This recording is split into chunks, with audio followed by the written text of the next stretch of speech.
اعوذ باللہ من الشیطان الرجیم بسم اللہ الرحمن الرحیم۔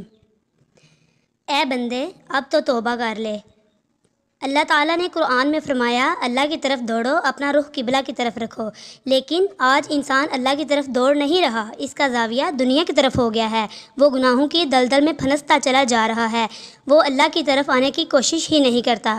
جو زانی ہے وہ یہی سوچتا ہے میں زانی ہی رہوں گا، شرابی نے شرابی رہنے کا تہیہ کیا ہوا ہے، جو ماں باپ کا نافرمان ہے اس نے یہی سوچ رکھا ہے کہ میں مر جاؤں گا مگر ماں باپ کو ستاتا رہوں گا، میرے ماں باپ مر جائیں گے مگر میں یہ بغاوت نہیں چھوڑوں گا، ان کا دل دکھاتا رہوں گا۔ جو کسی پر ظلم کرتا ہے اس نے یہی تہیہ کیا ہوا ہے کہ میں ہمیشہ ظلم کرتا رہوں گا۔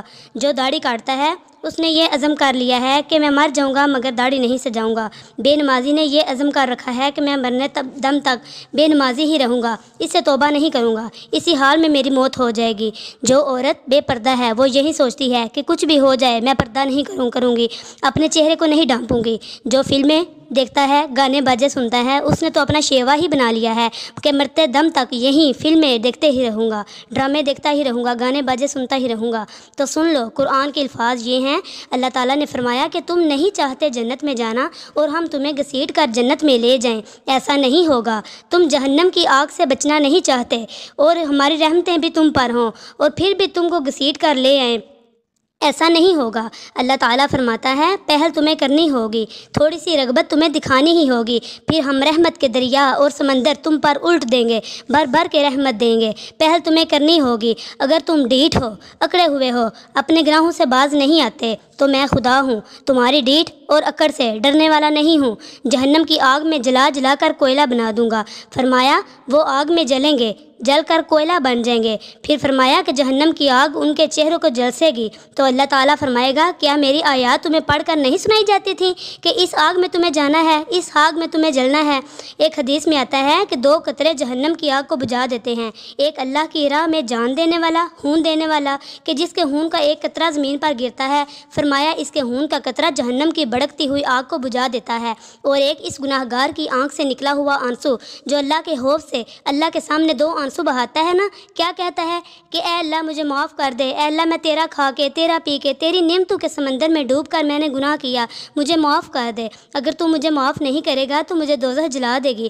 تو اللہ تعالیٰ نے فرمایا کہ اہل جہنم آگ میں جب جلیں گے غصے میں اپنی انگلیاں منہ میں چبائیں گے۔ غصہ کس پر ہوگا؟ اپنے آپ پر کہ مجھے کیا ہو گیا تھا، ہم نے کیوں توبہ نہ کی۔ اللہ تعالیٰ فرمائے گا کہ آج تمہیں اپنے آپ پر جتنا غصہ آ رہا ہے اس سے زیادہ مجھے تم پر بھی غصہ آتا تھا، مگر میں تمہیں ڈھیل دیتا رہا۔ فرمایا جب تمہیں ہمارے احکام کی طرف بلایا جاتا ہے، حی علی الصلاۃ، حی علی الفلاح، کہ آ جاؤ نماز کی طرف، آ جاؤ کامیابی کی طرف، یہ ندا مؤذن دیتا ہے، مگر یہ کس کے حکم سے دیتا ہے؟ یہ آواز تو مؤذن کی ہوتی ہے مگر حقیقت میں یہ کس کی آواز ہوتی ہے؟ ہر نماز میں آ جاؤ نماز کی طرف، آ جاؤ کامیابی کی طرف۔ پہلے اس میں اللہ اپنی عظمت بیان فرماتا ہے کہ دیکھ لو سب سے بڑا میں ہوں، سب سے بڑا میں ہوں، دکان بڑی نہیں، بیوی بڑی نہیں، گھر بڑا نہیں، ماں باپ بڑے نہیں، ہاں یہ بڑے ہیں لیکن میں ان سب سے بڑا ہوں۔ میں بار بار تمہیں بلاتا تھا مگر اس کے باوجود تم نہیں آتے تھے، تو اللہ تعالیٰ فرماتا ہے ہمیں تم پر اس سے بھی زیادہ غصہ آتا تھا جتنا تمہیں آج اپنے آپ پر ہے۔ جرم تو صرف ایک نماز چھوڑ دینے کا ہے، لیکن غضب تو کس کو دلا رہا ہے؟ جس نے بنایا، کھلایا، سلایا، یہ نیند بھی تو اسی نے دی۔ اللہ تعالیٰ نے فرمایا ہاں نیند کے وقت دنیا سے تمہارا رشتہ کاٹ دیتے ہیں تاکہ تم سکون کے ساتھ سو سکو، اور سو جاتے ہو، ایسا کون کرتا ہے؟ یہ ہم ہی نے کیا ہے، مگر یہ بھی تو سوچو کہ یہ نعمت ہم تم سے چھین بھی تو سکتے ہیں، تو ایسی نعمت جس نے دی کیا اس کا شکر ادا نہیں کرو گے؟ اس کا تقاضا صرف یہ ہے کہ وہ تھوڑی دیر کے لیے بلا رہا ہے، تو قربانی دے کے آ جاؤ۔ جب سے پیدا ہوئے ہو اذان سنتے چلے آ رہے ہو، اللہ تعالیٰ نے تمہیں بہت مہلت دے رہا ہے، چلو اب تو توبہ کر لو، اب تو توبہ کر لو۔ اگر کسی نے 100 سال نماز چھوڑی، آخر میں ایک دفعہ خیال کرے گا کہ اے اللہ میں نے نماز نہیں پڑھی، اب سے شروع کرتا ہوں، مجھے معاف کر دے، تو اللہ تعالیٰ فرماتا ہے چلو اب سے ہی قبول کرتا ہوں، پچھلی معاف کر دوں گا۔ لیکن بندہ پھر بھی توبہ نہیں کرتا۔ ہمیں چاہیے کہ ہم اپنی جانوں پر رحم کریں، کبھی گناہ ہو جائے تو گڑ گڑا کر ہمیں توبہ کر لینی چاہیے، وہ جو غفور الرحیم ہے وہ ضرور معاف فرماتا ہے، اور صرف ایک آنسو ہی جہنم کی آگ کو ٹھنڈا کر دیتا ہے۔ تو آنسو اللہ نے خوف سے رونے کے لیے تو دیے ہیں، اچھی بات جو اس کو پھلاتا ہے وہ بھی صدقہ جاریہ ہے۔